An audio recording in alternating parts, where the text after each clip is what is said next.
খিদে পেয়েছে তোমার?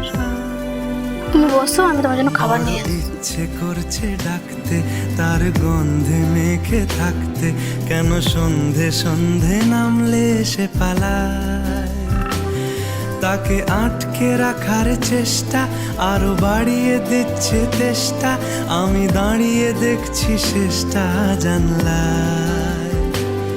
বোঝে না সে, বোঝে না, বোঝে না সে। আজ থেকে তুমি শুধু আমার।